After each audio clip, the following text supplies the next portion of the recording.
제가 지난번에도 그렇고요. 이상하게 올 때마다 거의 다윗으로 설교하는 것 같습니다.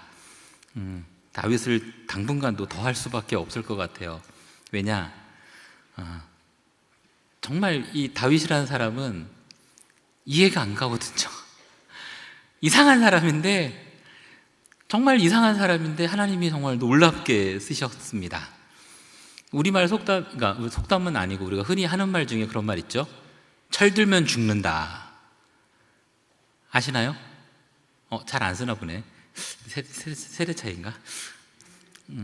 사춘기 때 주로 그런 말 듣잖아요. 야, 니네 철 언제 들래? 하면은 꼭 반박하는 말이, 제가 살았을 때는 그랬는데, 철들면 죽습니다.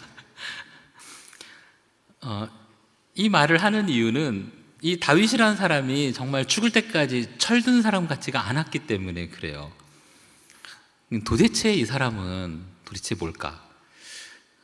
왜 그러냐 하면 다윗은 왕이었잖아요. 왕으로서도 이상하고 아버지로서는 더 이상해요. 자녀들을 키우는데 아버지로서의 위험이 전혀 보이지 않는 그러한 아버지. 그렇다고 해서 그러면 좋은 남편이었냐?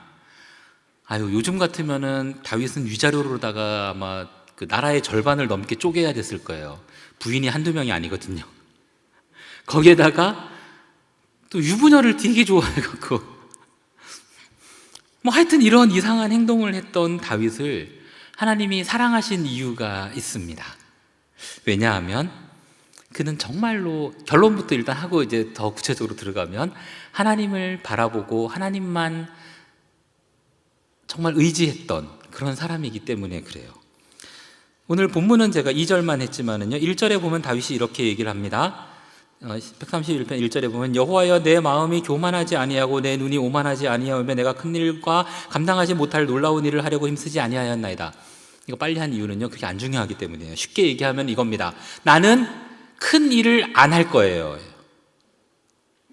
교만하지 않기 위해서 큰 일을 안 할 거라고. 되게 멋있어 보이죠? 신앙적으로 되게 멋있어 보일지 모르겠는데, 중요한 건 다윗은 왕이라는 거죠. 우리나라 대통령이 연두 기자회견 할 때마다, 그 연초에 기자회견 할 때마다 이런 얘기를 해요. 가정해 봅시다. 나는 국민들을 위해서 큰 일을 하지 않을 겁니다. 나는 여러분들을 위해서 놀라운 업적을 나타내지 않을 겁니다. 왜냐? 저는 교만하지 않기 위해서, 늘 겸손하기 위해서.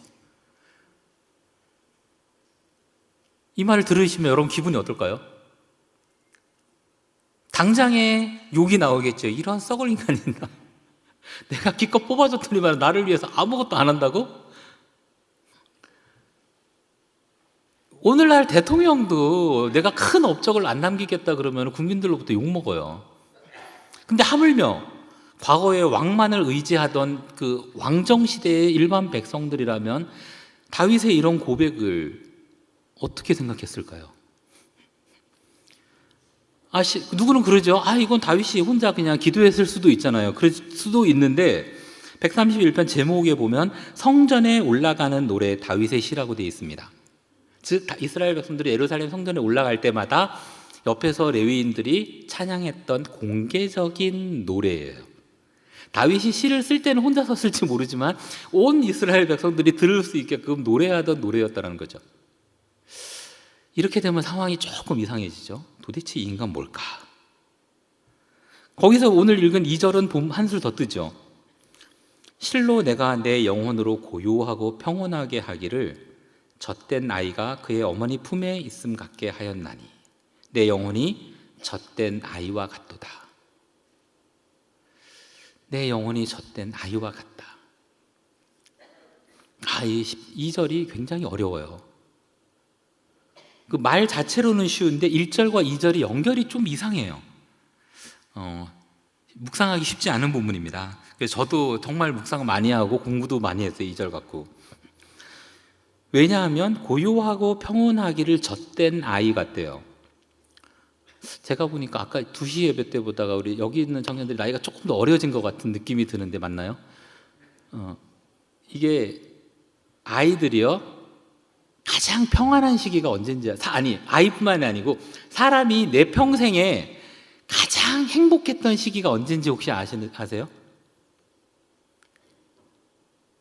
언제냐 하면 1살 되기 전에, 그러니까 엄마 젖 먹고 자랄 때, 뭐 분유 먹어도 상관없어요. 어쨌든 엄마 젖 먹고 자랄 때 젖을 충분히 먹고 나면 아이들은 그 온 힘을 거기에 입에다가 쏟기 때문에 배불리 먹으면 자요. 젖 먹고 잠든 아기는요, 보신 분들 아실 거예요. 꽉 깨물어주고 싶어요. 정말 예쁘거든요. 세상에서 가장 행복할 때가 사람 일평생이 그때예요. 이거는 심리학적으로도 그래요. 가장 행복한 시기.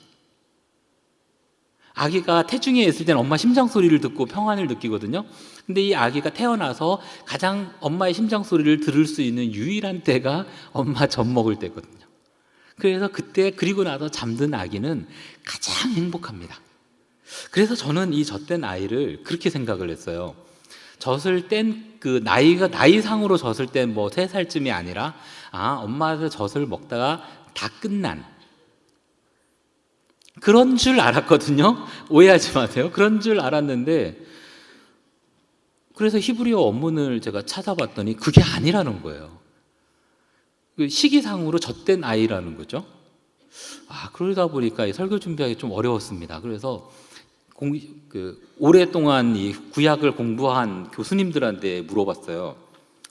그랬더니 저랑 친한, 독일에서 박사학위 받고 지금 인천 주한 대학원 구약학 교수로 있는, 이건 왜냐하면은 꼭 이렇게 출처를 정확히 밝혀야 되니까요. 구자영 목사님이란 분이 있는데, 이분한테 제가 문의를 했더니 답이 왔어요. 제 해석을 좀 해달라 그랬더니 이렇게 해석을 해주더라고요. 내 영혼은 확실히 잠잠하고 안심합니다. 마치 엄마 품에 있는 젖된 아이처럼 젖을 떼고 엄마 품을 벗어나 스스로 선 아이처럼 내 영혼이 그러합니다. 근데 좀 더 어려워졌어요. 그래서 왜 이렇게 하면 안 되냐 그랬더니, 이거는 그 히브리어 단어상으로 그렇게 젖된 아이로 하는 건 조금 곤란한데, 제가 한 해석에 대해서도 긍정적으로 얘기를 해주시더라고요. 왜냐하면 이 본문상으로 아까 말씀드린 대로 앞에 가고 그림이 잘 연결이 안 돼요. 시는 이렇게 요거하고 이쪽하고 이게 그림으로 쫙 이게 이어지는 게 아름다운 시인데, 이거를 신학자들도 구약을 전공한 사람들도 그리기 쉽지가 않아서 그분이 제 해석을 듣더니 그런 것도 염두에 둬야 될 필요가 있겠네요 라고는 하시더라고요. 다만 설교하실 때 그거를 확실하다고 강조하지 마세요 라고 해서 제가 이렇게 부연 설명을 하는 겁니다. 그래서 그러면 어떻게 확실하게 할까를 묵상하다가 다 들은 결론이 뭐였냐면, 설교 제목을 바꾸는 거였어요. 젖먹이 다윗이 원래 설교 제목이었는데 아이 같은 다윗으로 제목을 바꿨어요. 왜냐하면 어린 아이라고 하는 존재는 부모와의 관계를 벗어나면 존재 가치가 없어요. 존재성 자체가 없어요. 무슨 말이냐 하면, 우리가 길에 다니다가 이제 예를 들면은 이제 치매라 그러나요? 그 노인성 장애가 아주 심각해서 기억을 못 하시는 어르신들이 헤매고 있는 것을 보면은 우리는 찾아가서 어떻게 도와주죠? 무엇을 도와드릴까요? 물어보죠. 그래서 대답이 좀 이상하면은 제가 경찰을 불러드리겠습니다 하잖아요. 그죠? 그런데 길에서 어떤 애가, 꼬맹이가 한 3살 내지 4살 된 애가 막 울고 있어요. 그럼 달려가서 우리는 어떻게 하죠? 얘야, 엄마 어디 있어? 아빠 없어? 부모님 어디 있는데? 라고 물어봐요. 왜냐하면 어른과 아이는 이렇게 다른 거예요. 어른은 그 개체 자체로 하나의 존중성을 받지만, 아이는 부모하고 떨어지면은 일단은 위험한 존재예요. 즉 아이가 존재성을 갖고 존중받으려면 부모와 함께 있을 때입니다. 오늘 이 다윗을 놓고 보면서 이거구나, 하나님께서 우리에게 주시고자 하는 말씀이 이거였구나라는 걸 알게 된 거예요. 나는 내가 귀한 존재인지 알려면 하나님과의 관계가 끊어지면 안 된다라는 거예요. 우리가 하나님과 이렇게 끈끈하게 붙어 있을 때 어디에 있는지는 안 중요해요. 엄마 품에 있는지, 이 절이 뭐 사전적으로 여러분 혹시 찾아볼 기회가 있으면 찾아보시면 아시겠지만은 뭐 엄마 품이라고 해석하는 사람도 있고, 뭐 어떤 사람은 엄마 주변에 있다고도 하고도, 뭐 이게 복잡한 이유가, 전치사가 뭐냐면은 한국말로 직역을 했을 때 엄마 위에 있대요. 그래서 히브리어가 되게 어려운 단어라고 그러더라고요. 그러니까 안 중요하다라는 거죠. 뜻 자체보다는 관계예요. 하나님과 우리와의 관계, 지금 다윗이 고백하는 건 뭐냐면 자기와 하나님과의 관계라는 거예요. 자기는 하나님을 떠나서는 아무것도 할 수 없는 존재라는 거죠. 다윗은 이렇게 어린아이와 같이 살았습니다. 세상은 우리로 하여금 독립하라고 말하죠. 여러분들도 혹시 부모님으로부터 그런 말을 듣습니까? 언제 철들래? 엄마 언제 독립해서 혼자 살을래? 왜냐하면 세상은 자꾸 이렇게 강요합니다. 그러나 신앙은 하나님과 독립하면 안 돼요. 독립하는 순간 이단입니다. 내가 하나님이거든요. 사탄이 아담을 꼬신 게, 하와를 꼬신 게 그거예요. 너 독립해. 선악과를 먹으면 하나님과 같이 돼. 이거를 쉽게 얘기하면 독립해요. 신앙은 하나님과 독립하는 순간 끝이에요. 그럼 왜 독립하면 안 되냐면 예수님이 이런 기도를 하셨어요. 마태복음 11장 25절에 있는 예수님의 기도가 있습니다. 그때 예수께서 대답하여 이르시되 천지의 주제이신 아버지여, 이것을 지혜롭고 슬기 있는 자들에게는 숨기시고 어린 아이들에게는 나타내심을 감사하나이다. 여기서 어린 아이들은요, 원래 영어 성경이라든가 다른 외국어를 보면은 젖먹이로 돼 있어요. 그러니까 우리말로 할 때 원래는 저거를 숨기시고 아가들에게 나타내심을 감사하나이다 해야지 정확한 표현이에요. 그런데 이제 아가들이라는 말 성경에서 왜 안 썼는지 모르겠는데 성경 번역하시는 분들이 어린 아이라 그래서 젖먹이, 말도 못하고 자기 혼자 아무것도 못하는 그런 아이에게 예수님께서 하시는 말씀이 하나님께서 그들에게 천국의 계시를 다 알게 해주셔서 감사하다라는, 이 구절 자체가 굉장히 어려운 구절인데 이 말씀과 오늘 이 시편 131편이 연결이 되더라고요. 아, 이건 다윗을 두고 한 말이었구나. 무슨 말씀이냐면 다윗은 선지자가 아니죠. 근데 성경을 아마 깊게 아시는 분들 중에서는 다윗을 선지자라고 하시는 분들이, 다윗을 선지자라고 했을 때 아 그렇지요 라고 답하실 우리 청년들이 있을 거예요. 사도행전 2장에 보면 오순절날 베드로가 성령 강림을 받고 전도를 합니다. 설교할 때 설교 본문이 어디였냐면 다윗의 시입니다. 그리고 거기서 베드로가 선포를 해요. 다윗은 선지자였다라고. 왜냐하면 다윗은요, 수많은 선지자들이 아무도 알지 못한 모든 비밀을, 그리스도의 비밀을 알고 있었는데 마찬가지로 예수님의 부활을 예언한 유일한 선지자입니다. 이렇게 얘기하면은 또 누가 금세 또 AI한테 찾아볼 거예요. 예수님의 부활을 예언한 선지자 하면은 목록이 쫙 나올 겁니다. 여러 명 나와요. 제가 왜 유일하다고 하냐면 직접적으로 육신이 썩지 않고 다시 살아납니다라고 직접적으로 고백한 사람이 다윗이라는 거죠. 다른 선지자들은 조금 뭔가 철학적인 해석을 해야 될 여지가 있는 예언인들입니다. 그러나 다윗은 노골적으로 직접적으로 육신이 썩지 않고 부활한다라는 직접적인 예언을, 다윗은 정말로 놀라운 변화를 합니다. 이게 왜 가능하냐면 다윗은 진짜 선지자가 말이지, 진짜 선지자라는 얘기는 무슨 말이냐면 우리가 일반적으로 생각하는 그런 선지자가 아니기 때문에 이게 가능합니다. 다윗은 정말로 자기만의 독특한 삶을 살았어요. 우리 청년들 여러분들께 부탁드립니다. 여러분 누구를 흉내내지 않으기를 주님의 이름으로 부탁합니다. 왜냐? 하나님은 여러분 한 사람 한 사람을 다 개성 있게 나만의 특색을 만들어서 만드셨어요. 그렇게 살아가기를 원하세요. 제가 음악인 사역을, 베네만 사역이 이제 처음에 장애인 사역을 하다가 지금 이제 베네만 음악인 사역을 하잖아요. 음악인 예배 사역을요. 음악하는 사람들이 제가 강조하는 게 그거예요. 너만의 음악을 해. 오늘 찬양팀들도 마찬가지인데 오늘 여기 오브 예배 찬양 인도하시면 제가 오늘 처음 뵙는 분 같은데 너무 멋있습니다. 진짜 뮤지션 같아요. 일단 포스가 딱 그게 너무 좋아요. 하나님은 그렇게 살아가길 원하세요. 나만의 특색, 나만의 삶, 나만의 음악, 나만의 뭔가를 가지고 나만 할 수 있는, 하나님은 우리와의 관계를 원하세요. 그게 어린아이같이 사는 거거든요.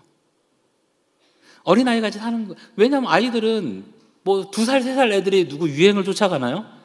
아니잖아요. 엄마가 입혀주는 대로 입어요. 엄마가 주는 대로 먹고, 어린 아이일수록 부모와의 관계가 끈끈합니다. 하나가 돼요.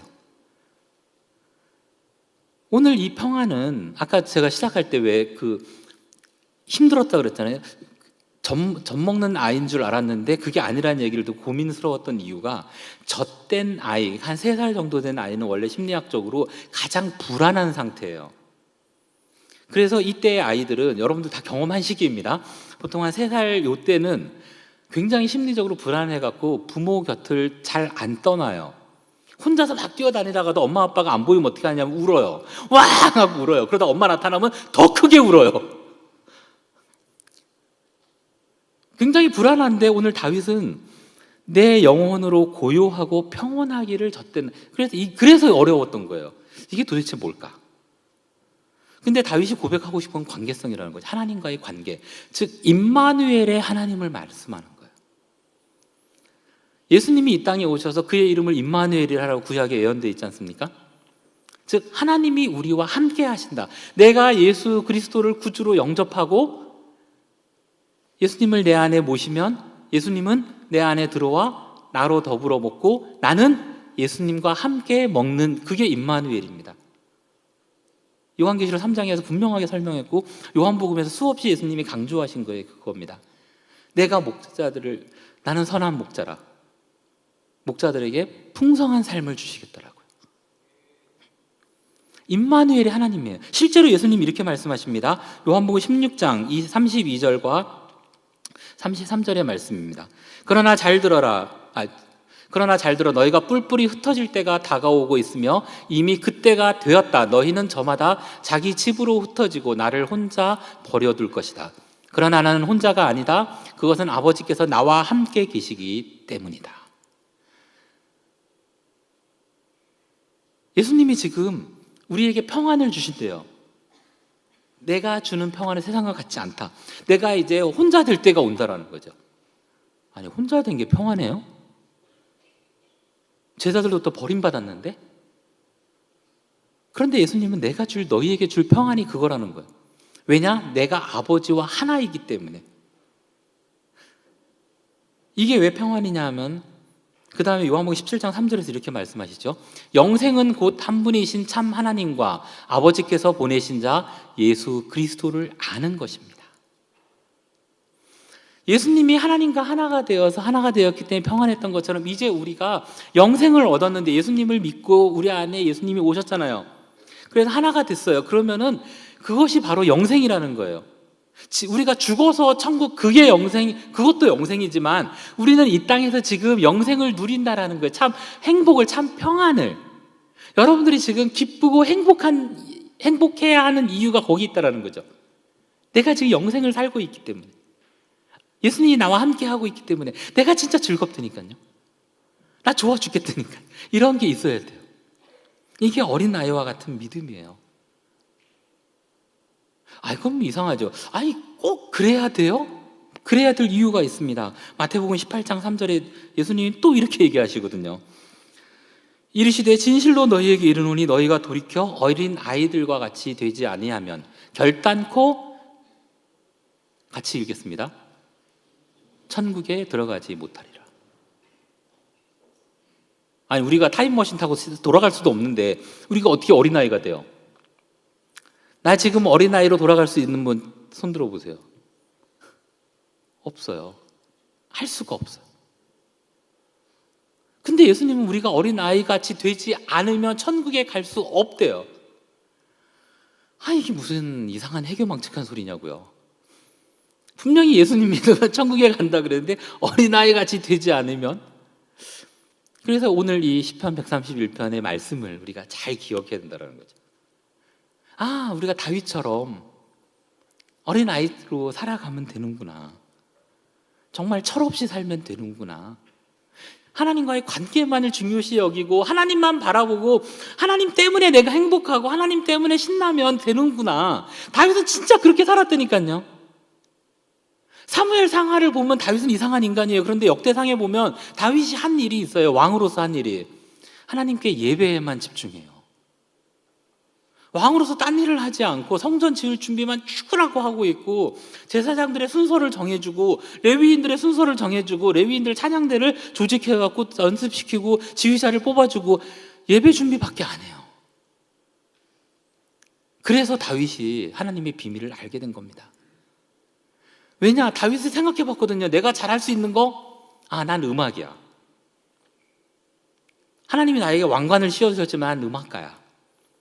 그래서 음악인으로만 사는 거예요, 평생을. 제가 이전 설교에서 했기 때문에 혹시 관심 있고 그 이전 설교 찾아보세요. 다윗이 얼마만큼 무모했는가. 다윗은 정말로요, 왕으로서 형편 없었어요. 그런데 왜 그가 다윗 왕이냐? 그는 정말로 예수님 안에서 평안을 누렸기 때문입니다. 오늘 이 설교를 갖고 제가 인공지능에게 그림을 하나 부탁했어요. 오늘 설교 주제 그림을 하나 뽑아달라고 했더니 이 그림을 갖고 왔어요. 진짜 어린 나이, 하나님 손에 있는 어린 나이. 옆에 보면 큰일, 위대한 업적, 탑 저런 거 관심 없고. 근데 이렇게 살아가면 어떻게 되냐면요, 주변 사람들이 피곤해져요. 여러분들이 한편으로 걱정돼요. 이렇게 살아가면 주변 사람들 진짜 피곤해져요. 저도 그래서 제 가족들이 저 때문에 힘들어합니다. 우리 첫째, 둘째는 이미 청년이기 때문에 늘 하는 얘기가 있어요. 아빠만 보면 걱정된대요. 아빠는 할 줄 아는 게 없어갖고 걱정된대. 설교 외에는 할 줄 아는 게 없어서. 엄마를 보면 걱정이 하나도 안 되는데 아빠를 보면 걱정된다고. 그럴 때마다 죄책감이 몰려와요. 이러면 안 되는데. 근데 그러다가 최근에는 포기했습니다. 특히 이 말씀을 보고 포기했어요. 난 그냥 나로 살아야 되는구나. 그럼 하나님이 우리 애들을 책임져 주시겠구나. 내가 가장 잘하는 거, 하나님이 나에게 나를 어떻게 불렀는지, 나를 어디에 쓰시고자 하시는지, 나를 어떤 직업에 쓰시고자 하시는지, 하나님으로 인해서 내가 만족하면 되는구나. 저도요, 한때는 꿈이 있고 욕심이 많았습니다. 목사가 되면 개척교회를 한 번 했었거든요. 큰 교회를 이루어버리라는 꿈을 망한 다음에서야 알았어요. 하나님께서 어느 날 교회에 시험거리를 주시더니 교회 문을 닫게 하시더라고요. 왜 문을 닫게 됐을까를 처음으로 돌아가서 살펴봤어요. 교회 개척을 준비하는 과정에서 내가 어떻게 하나님한테 기도했는가. 그랬더니 나를 위한 목회를 했더라고요. 하나님을 위해서, 여러분, 우리는 하나님을 위해서 할 수 있는 게 없어요. 자꾸 우리는 하나님을 위해서 뭔가 한다, 하나님을 위해서 전도하고 하나님을 위해서 선교하고. No. 왜냐? 하나님은 다 가지신 분이에요. 완벽하신 분이잖아요. 전지전능, 다 아시고 다 하실 수 있고. 그런데 우리가 뭘 하나님을 위해서 한다고요? 하나님이 원하시는 거는 우리와의 관계예요. 너는 내 아들이야. 너는 내 딸이야. 내가 가장 사랑하는 너야. 나하고 좀 있어줘. 내 손 좀 잡아줘.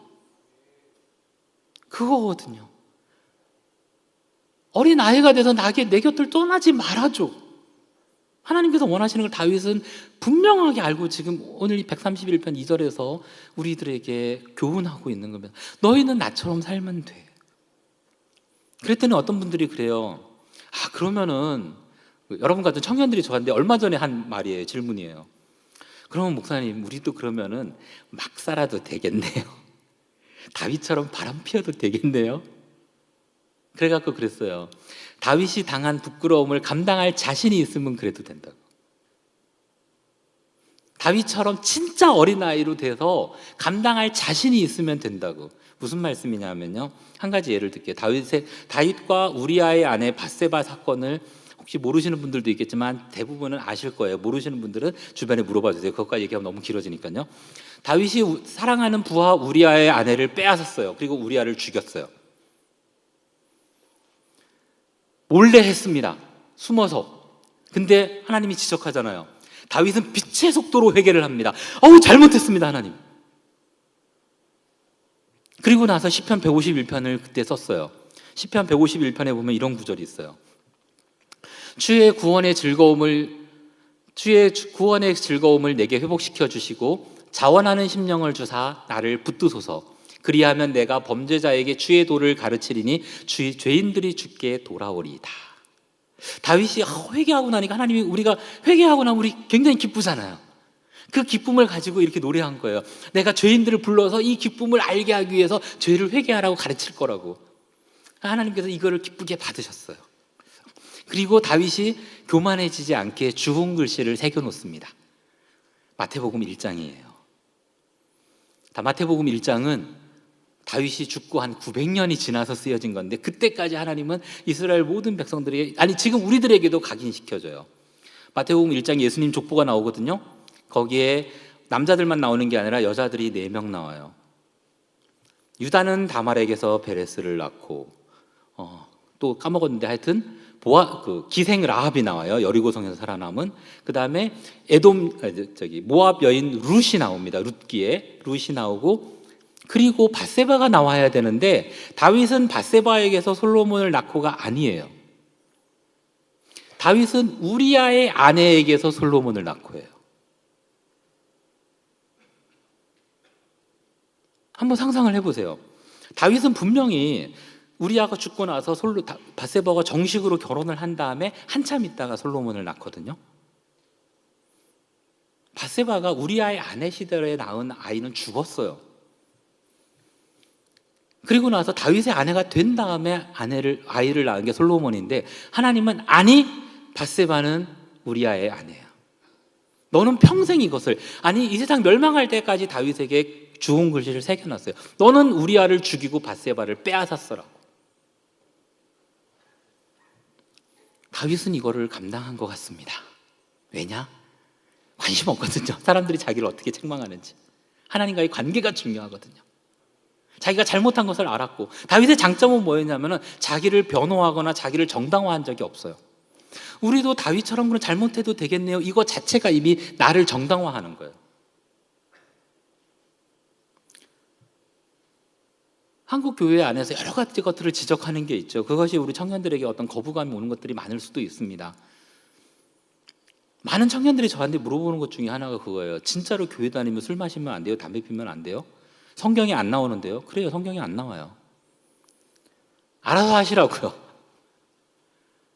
다윗처럼 알아서 하시라고요. 감당할 수 있으면, 하나님이 여러분들에게 주어질 그 부끄러움을 감당할 수 있으면. 그럼 다윗처럼 못 살겠네요 하는 분들이 있을지 모릅니다. 이렇게 살아가기 진짜 어려워요. 왜냐, 아까 제가 말씀드린 대로 이렇게 다윗처럼 살면요 스트레스가 엄청납니다. 왜냐, 이 사람들과의 관계가 우리는 맺어가면서 살잖아요. 교회 안에만 있고 이 예배당 안에만 있으면 다윗처럼 사는 거 쉽죠. 근데 나가잖아요.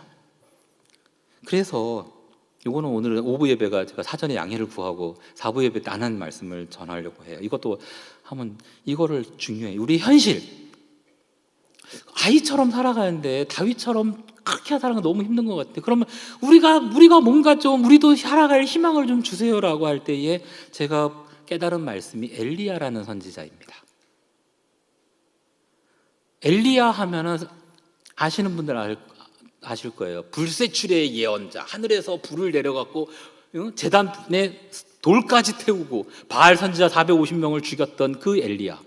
기도했더니 3년 반 동안 비가 안 오고 다시 기도했더니 비가 오는 놀라운 이적을 행한 엘리야. 살아서 하늘로 올라간 엘리야.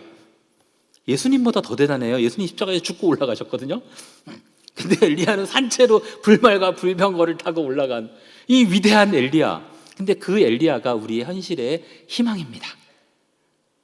왜냐하면 그 엘리야가 바알 선지자 450명을 하늘에서 불을 내려가고 다 죽이고 나서 열왕기상 18장 41절에 보면 아합 왕에게 이렇게 얘기합니다. 엘리야가 아합에게 이르되 올라가서 먹고 마시소서, 큰 빗소리가 있나이다.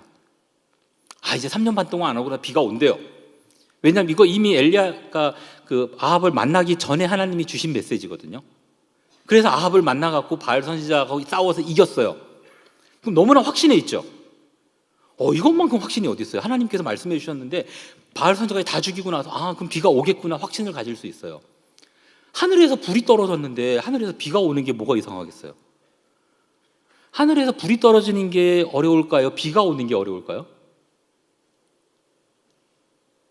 하늘에서 불 떨어지는 거 보셨어요? 비는 수시로 오잖아요.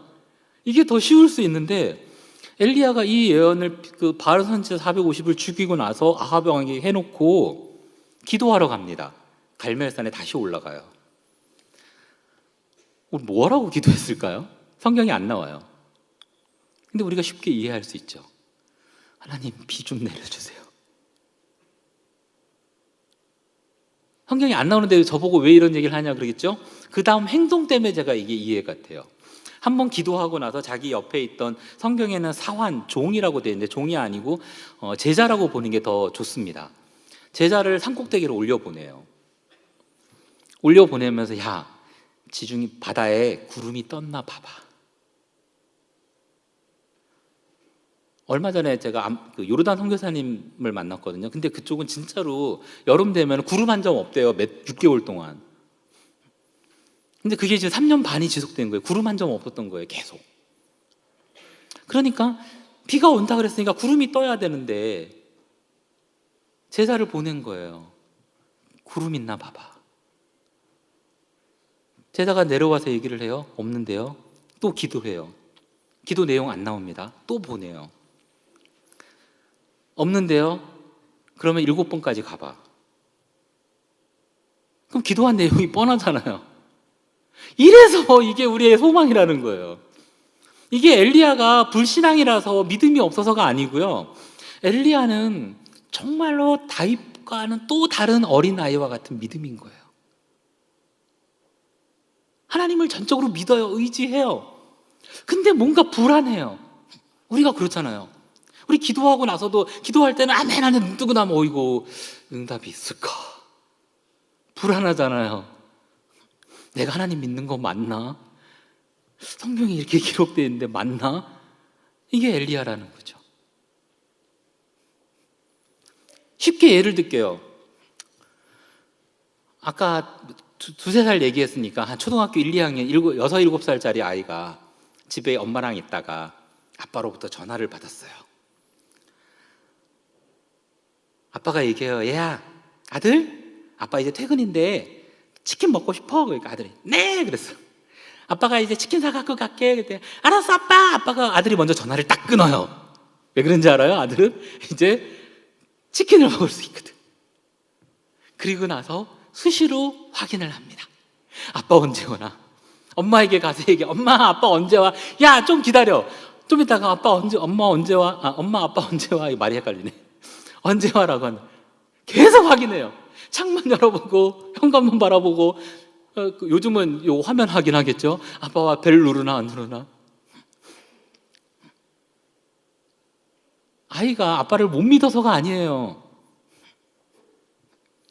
아빠가 오면 치킨이 오니까, 아빠가 와야지 치킨이 오니까 아빠와 치킨 하나가 되는 거예요. 그래서 아빠를 기다리면 치킨을 기다리는 거예요. 이게 아합의 심정이라는 거죠. 못 믿어서가 아니고 빨리 왔으면 좋겠는데. 우리 이런 믿음은 가질 수 있다는 거죠. 의심되면 계속 기도하세요. 앞조를 하는 거죠. 응답될 때까지. 이건 우리 할 수 있다라고요. 얼마나 위로가 되는데 이거 보니까요. 우리는 어린아이처럼 살아야 돼요. 어린아이와 같은 믿음을 가져야 됩니다. 세상은 자꾸 아까도 말씀드렸지만 독립하라 그래요. 그러나 독립하면 철들면 죽어요. 믿음은 철들면 죽어요. 철들지 마세요. 그냥 어린아이처럼 하나님만 바라보고 하나님 아빠 좋아요. 하나님 한 분만 있으면 돼요. 그러면 돼요. 야, 너 미쳤냐 해도 그래 나 미쳤어. 그래 나 미쳤어. 정신 좀 차려. 그럼 나 정신 차리고 있어. 주변에서 걱정해도요. 주변에서 걱정하는 건 아는데 그래도 나 하나님 좋아. 특별히 이번 한 주간, 아까 고난주간이라고 이야기하셨잖아요. 보통 고난주간 하면은 막 예수님 예루살렘 입성하는 거 막 이런 설교하는데 이 본문이라서 뚱딴지 같을 수 있는데 연결이 돼요. 어린아이와 같이 살아가는 게 그게 고난이에요. 무슨 말씀이냐 하면 내가 할 수 있는 것들을 참는 게 고난이에요. 예수님이 이 땅에 오셔서 가장 큰 고난은 그냥 예수님 평생 삶이에요. 십자가에서 이거 못 박혀 고난, 이 육체적인 고통, 그거 크죠. 그게 고난이 심각한 스트레스가 됐기 때문에 예수님이 겟세마네에서 땀이 피가 되도록 스트레스를 받으셨어요. 근데 예수님의 고난은, 그보다 더 큰 고난은 뭐였냐면요, 평생의 삶이에요. 할 수 있는데 안 하는 거. 할 수 있는데 안 하는 게 고난입니다. 예수님 하나님의 아들, 또한 창조주 하나님이시거든요. 요한복음 1장에 보면 그가 없이는 창조된 것이 없어요. 창조주 하나님이 이 땅에 오셔가지고 엉애 하고 마리아의 젖 먹고 살고, 요셉이 시키는 그 교육 받고, 못은 이렇게 박는 거야, 나 대패질은 이렇게 하는 거야 배우면서, 그렇다고 예수님이 그 사역 시작하기 전에 자기가 누군지 몰랐냐고요? 아니요. 누가복음 3장인가에 보면 예수님 12살에 예루살렘에 올라가요. 거기서 랍비들과 성경을 갖고 토론할 정도로 하나님 자기가 누구인지 알아요. 요셉과 마리아에게 말합니다. 내가 내 아버지 집에 있어야 해서 모르셨습니까? 예수님 다 알았다고요. 내가 메시아인 것을, 내가 할 수 있다라는 거를. 여러분들이 아는 거를 누가 주변에서 자꾸 가르쳐 주려고 그러면 짜증나죠? 그렇죠? 아는 거 가르쳐 주면 짜증나요.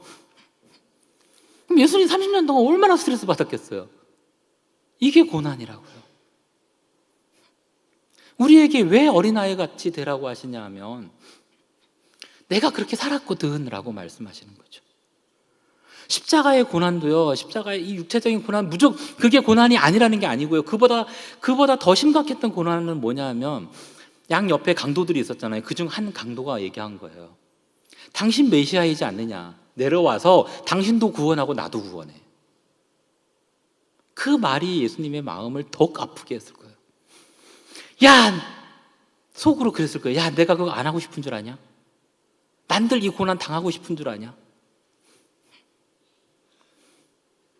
내가 너를 위해서 참고 있잖아 라고 말씀만. 오늘 우리들에게 다윗은 고백합니다. 실로 내가 내 영혼으로 고요하고 평온하기를, 젖된 아이가 그의 어머니 품에 있음 같게 하였나니 내 영혼이 젖된 아이 같다. 세상이 뭐라 하든 여러분 그냥 어린 아이처럼 하나님만 바라보고 예수님만 바라보고 예수님의 십자가 때문에 좋고 즐거워해도 된다고요. 적어도 이번 주 한 주간만큼은. 그게 예배예요. 교회 안에 이거 너무 좋죠. 이거는 쉽게 할 수 있어요. 여기서 막 크게 찬양하고 손 들고 찬양하고 눈물을, 물론 아마 여러분들 아이들이 이제 눈물 흘리고 나면 막 끝나고 나면 닦느라고 바쁠 거예요. 화장 지워지는 거 막 바쁘고 할 텐데, 표가 나도 돼요. 애들은 그냥 울잖아요. 닭똥 같은 눈물을 흘리면 어른들이 그래요. 저 눈물 봐. 닭똥 같은 눈물 흘린다. 그래도 애는 그러지 마 하면서 울어요. 우리 예수님 좋으면 좀 그러자고요. 내가 정말 어린 아이가 되어서. 그래서 다윗은 이렇게 마무리합니다. 시편 131편 오늘 3절입니다. 이스라엘아, 같이 읽겠습니다. 이스라엘아, 지금부터 안 띄워졌군요. 제가 그냥 혼자 읽을게요. 마지막 절이에요. 성경 읽으실 분들 보시면 됩니다. 이스라엘아, 지금부터 영원까지 여호와를 바랄지어다. 오늘 우리들에게 하시는 말씀이에요. 지금부터 영원까지 여호와를 바랄지어다. 주님만 바라보고, 하나님만 바라보고 그렇게 나가는 주님의 청년들이 되기를 주님의 이름으로 축복합니다. 우리 시간 함께 찬양하기를 원합니다.